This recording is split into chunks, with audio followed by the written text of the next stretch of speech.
the whole digestive system is it consists of the alimentary canal, right? The digestive system is consists of the alimentary canal,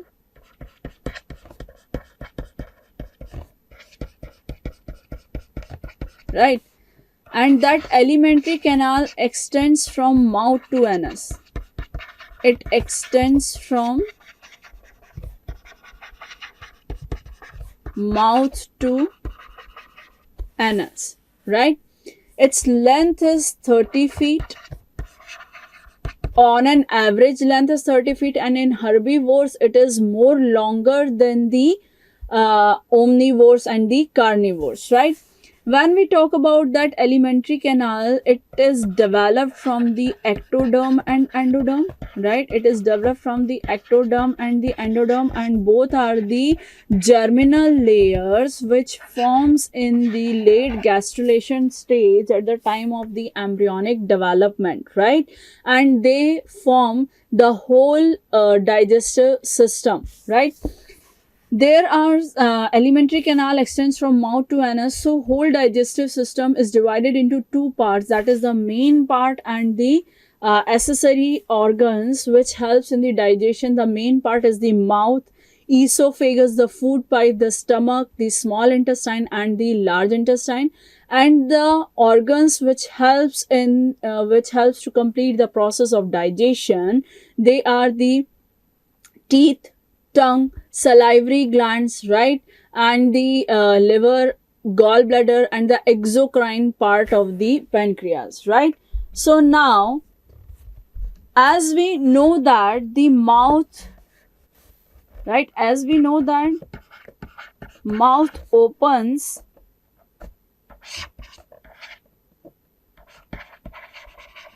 into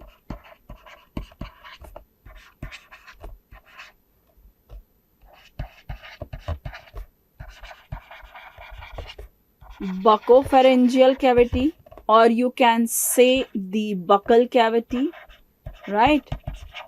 In actually NCERT, the line is used that mouth leads to the buccal cavity, right? And that buccopharyngeal cavity is divided into two, or it is made up of two. First one is the buccal vestibule, and second one is the oral cavity, right? What is that buccal vestibule? That is the space between cheeks and gums, or gums and lips, right? That space is called the buccal vestibule, right? That space is called the buccal vestibule. So that in oral cavity teeth is formed, right? In oral cavity teeth is present, palate is present.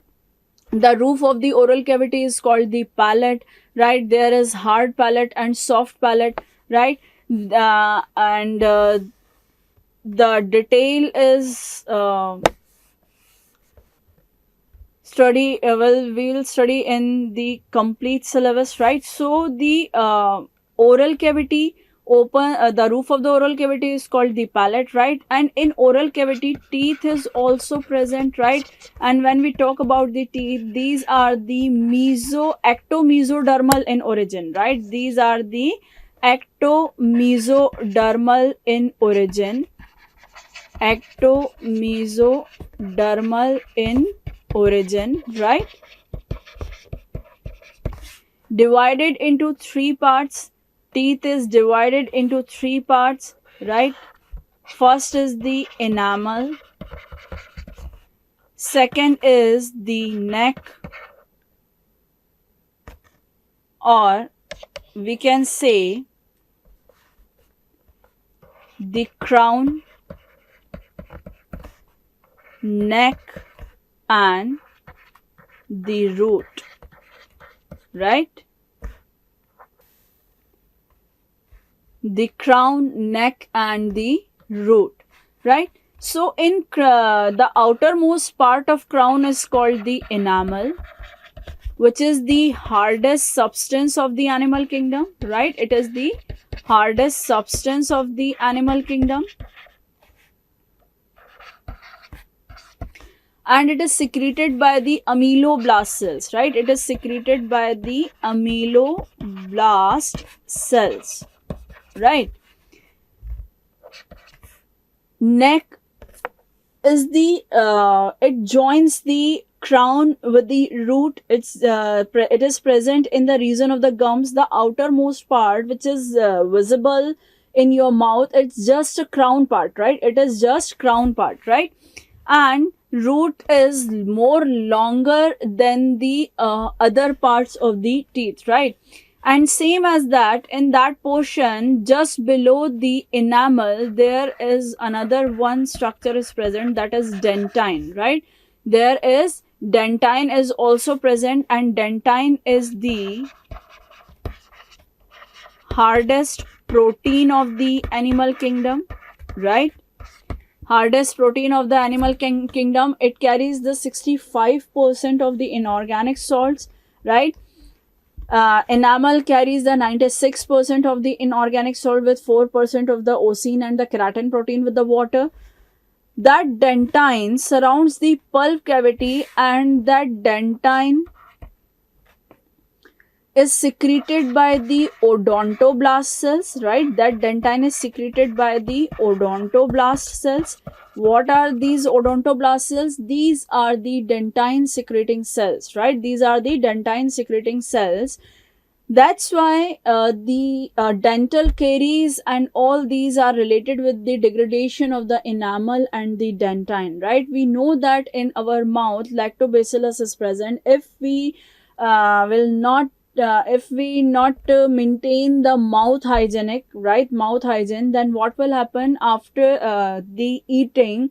Within 20 to 30 minutes, a yellowish whitish substance is deposited over and around the margin of the teeth, right? That is called, which is called the plaque, right? It is called the plaque, and by the action of that acid fast bacteria lactobacillus, that plaque is converted into the tartar, right? And it's sticky in nature, and due to that it gradually decreases the enamel.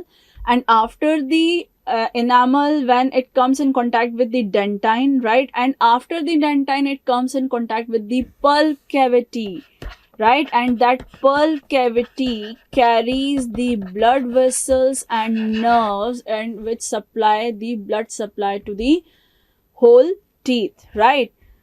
So when after the degradation of dentine, when that infection reach up to the pulp cavity, then it will be very, very, very painful for the person, right?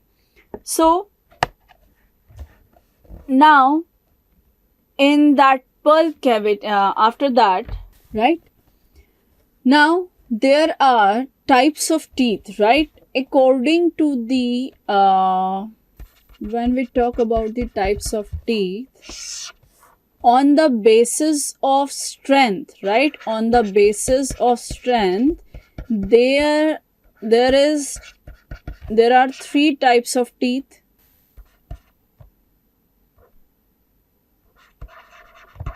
Pleurodont, acrodont, and the thecodont, right? Pleurodont, acrodont, and the thecodont. Now what will happen? That thecodont is given in NCRT. Only that one is given in NCRT. That is it is the based on the strength. That is the strongest type of teeth. Why? Because it is embedded in the bony socket, right? It is embedded in the bony socket. It is embedded in the bony socket. That's why the thecodont teeth is the most strongest teeth, right? The pleurodont shows the weaker attachment and the acrodont shows the weakest attachment. It is present in the fishes and amphibians, right? Pleurodont is present in the reptiles and thecodont is present in the mammals and the crocodile, right? When we talk about the on the basis of structure and function, on the basis of structure and function, 4 types of teeth are there, right? Or we can say 2 types, that is homodont and heterodont. And that heterodont is given in NCERT. Homodont, that is the structure and function is the same, but in heterodont, structure and function is the different, right? That homodont teeth is present in the fishes, that heterodont teeth is present in the mammals, because in heterodont dentition, incisor, canine, premolar and the molar is present here, right?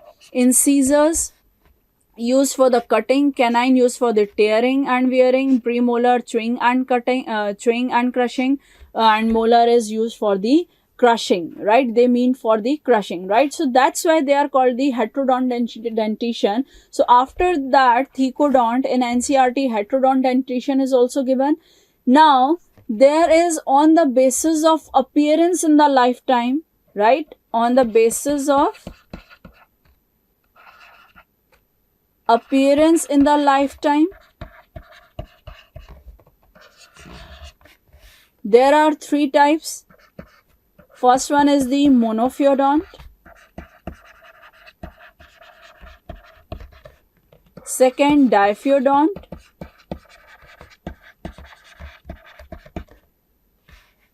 and the third is the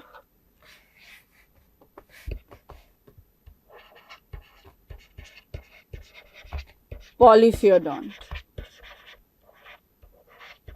right?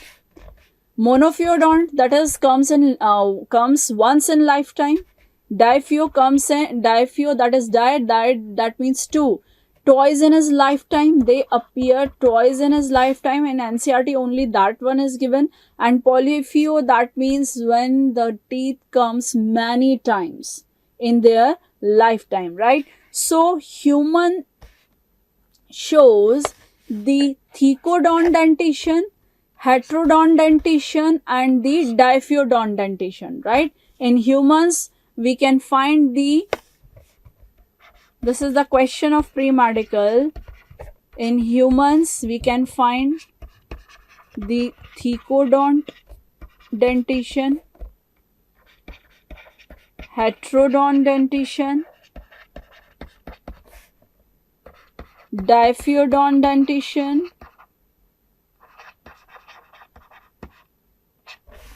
right? And bunodont dentition also. These 4 types of dentition is seen in the humans, right? Now what will happen? In incisor is used for the cutting, but the modification of upper incisor is in elephant. It is called tusk of elephant is the modification of upper incisor. In canine, tusk of walrus is the modification of the canines, right? It is meant for the chewing and crushing. In molar, there are 3 molars, right? 3 in half of the jaw, right? So simply the third molar, it is a question of pre-medical, the third molar, which is also known as the wisdom teeth,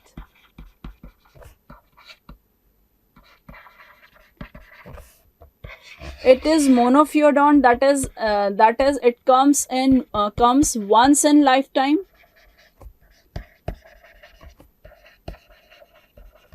It comes once in lifetime, right?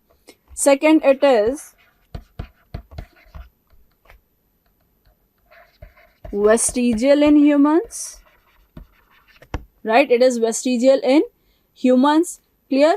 So in that way, that molar teeth is helps in that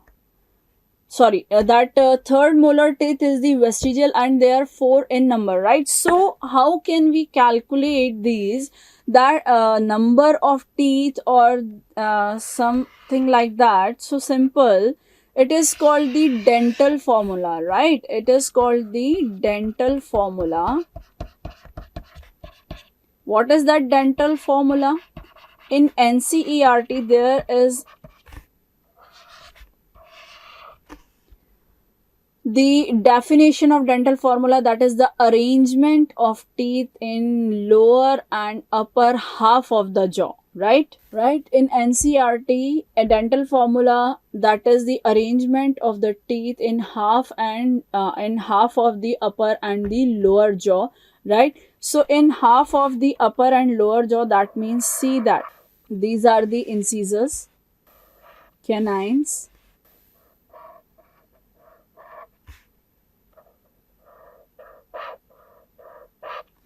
premolar,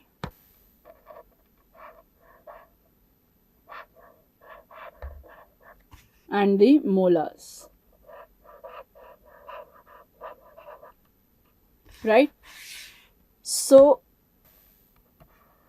when we calculate the dental formula, right, we divide it into half of the jaw, half of the upper jaw and half of the lower jaw. That means the incisor in half too, right?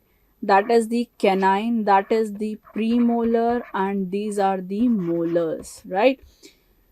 Now what will happen when we calculate that dental formula, right? So for example, in adults, right, in adult human being, or we can say the dental formula of man and monkey, human and monkey. The dental formula is 2123 upon 2123. So how can we calculate it, right? That is incisor, canine, premolar and molar, right? It is in upper jaw, half of the upper jaw, half of the lower jaw, right? Upper jaw, lower jaw, incisor 2, canine 1, 2 premolar, 3 molars, right? In lower jaw, same, 2, 1, 2, 3 into 2 into 2, because it's half. So when we calculate the whole number of teeth in the upper jaw, then 2, 1, that is 3, 5, 5 and 3, 8, right? And 8 into 2, that is 16. Same 16s, then total number of teeth in adults is 32. So in that manner we can calculate the dental formula. So what is dental formula? That is the arrangement of the teeth in upper and lower half of the jaw, right? Same as that in children, the dental formula is 2102 upon 2102. It is the question of pre-medical, right? So what will happen in that is into 2 into 2, right, in upper jaw and the lower jaw. So 2, 1, 3, 3 to 5, 5 into 2, 10, 5 in that is 10, then total number of teeth is 20. Clear? So in that manner we can calculate the dental formulas, right? Now come to the tongue. We know that we'll study about it. The tongue is the muscular organ, right? Tongue is the muscular organ, which is also known as the gustatory organ, right? It is called the gustatory organ because it is responsible for the taste, right? It is responsible for the taste, sweet, salts, sour, anything, right? Number of million of taste buds, 100 million taste buds are present over the surface, over the entire surface of the tongue. Clear? The We know that our tongue is anteriorly attached and posteriorly anteriorly free and posteriorly attached with the hyoid apparatus, right? And it carries the papillae over the surface in papillary part, right? In papillary part, these papillae, four types of papillae are there. That is circumvallate papillae, right? Circumvallate papillae, foliate, which is rudimentary and non-functional in humans, right? Filiform, which is also known as the conical papillae, or taste buds, is absent in filiform. And the fourth one is the fungiform, right, which is responsible for the pinkish tinge of the tongue, right? So this is all about the that is the tongue, which is the muscular organ, and it is also known as the hydrostatic organ because it helps to maintain the moisture all over the surface of the internal mouth, right? Now, as we know that after that the oral cavity opens into the pharynx, right? That oral cavity opens into the pharynx, and that pharynx is the common passage for the digestion and the respiration, right? That is divided into three parts, that is the nasopharynx, the oropharynx, and the laryngopharynx. Nasopharynx is related with the respiratory system, nose, that is the respiratory, oropharynx, that is related with the digestive system, right? So this is the question of pre-medical. It is the common passage between the digestive system and the respiratory system, or the food and the air, right? That pharynx is divided into two, that is the divided into three, right? And now what will happen? That pharynx opens into the posterior portion of the oral cavity, right? And after that because it connects with the trachea, also it also connected with the digestive tract, right? The there is a cartilaginous flap is also present, right? That is the epiglottis, which is known as the policeman of the oral cavity. At the time of taken food, it covers the glottis, the cavity of the larynx, to prevent from the entry of food into the windpipe, right? After that, it opens into the esophagus, right? That esophagus is the hollow muscular tube, 25 centimeter long, right? It is lined with the NKSS, that is non-keratinized stratified squamous epithelium, because it covers the where the wet surfaces are there, where वहाँ पे क्या मिलेगी? Sorry, where the wet surfaces are there, then the non-keratinized layer is present there, right? That's why because the length of the esophagus depends upon the length of the neck, that's why the longest neck is present in the giraffe, right? And in that esophagus digestive glands are absent. In esophagus digestive glands are absent, right? Only mucous glands are present to provide the lubrication at the time of the swallowing of the food. So we can say that esophagus helps in the swallowing of food. That process is known as the deglutition, right? That process is known as the deglutition. That is the process of swallowing of food, right? So this is esophagus. Now esophagus opens into the stomach. That esophagus opens into the stomach, and we know that the stomach is known as the gastra, right? That stomach is known as the gastra. It in empty state it is J-shaped, right? In empty state it is J-shaped. That stomach has the folded mucous membrane in the mucosa lining of the stomach, which forms the gastric rugae, and these rugaes at the time of taking food, these rugaes helps to increase the surface area, right? It helps to increase the surface area to for the storage of food, right? That stomach is J shaped. That esophagus opens into the stomach,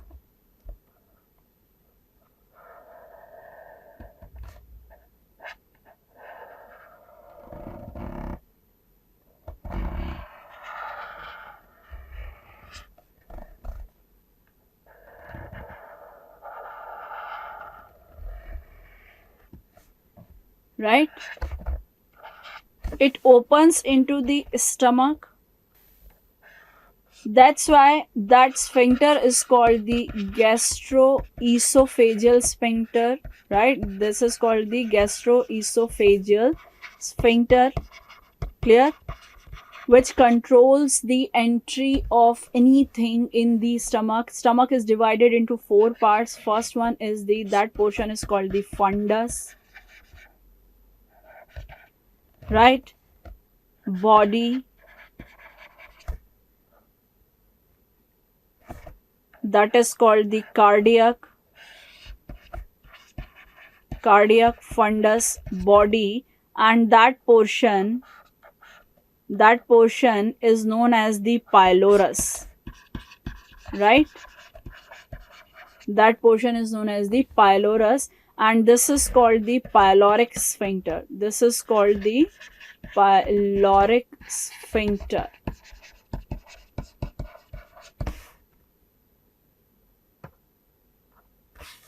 Clear?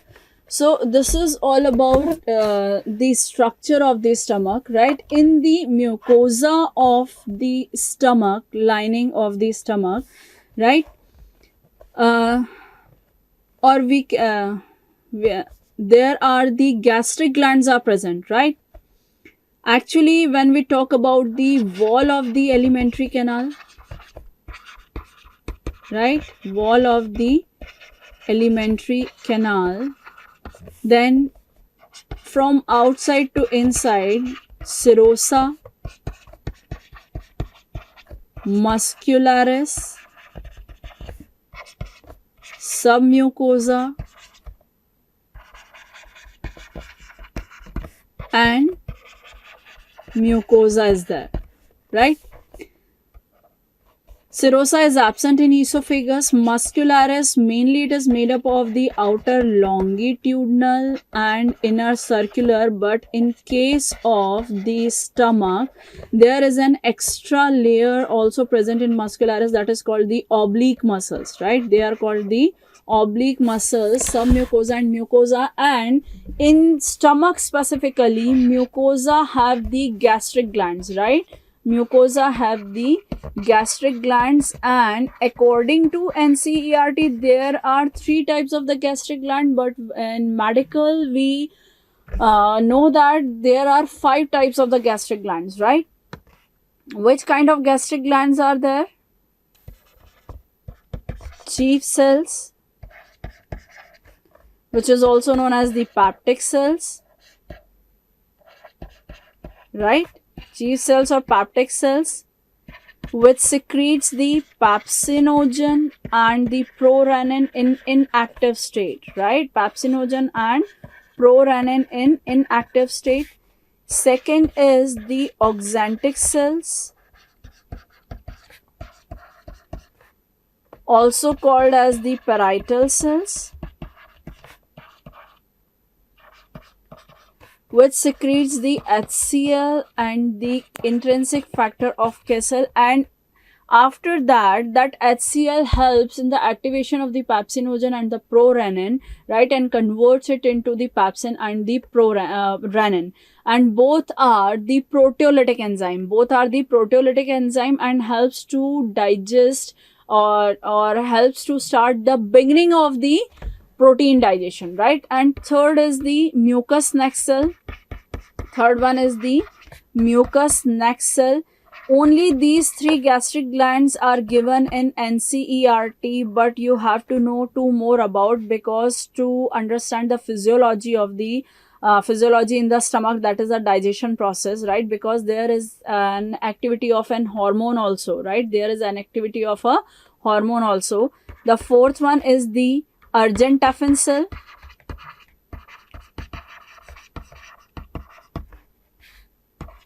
and the fifth one is the G cells, which secrete the gastrin hormone, right? And that gastrin hormone stimulates the other gastric glands to secrete their secretions, right? So that mucous neck cell secrete the mucus secretion thick. It forms the thick mucoid layer around in the inner surface of the stomach to prevent from harmful effect of the HCl, right? To prevent from the harmful effect of the HCl. Clear? So this is all about the we will study the functions of these HCl, CIF, right? That HCl and CIF also helps in the absorption of the vitamin B12. Clear? So this is all about the stomach.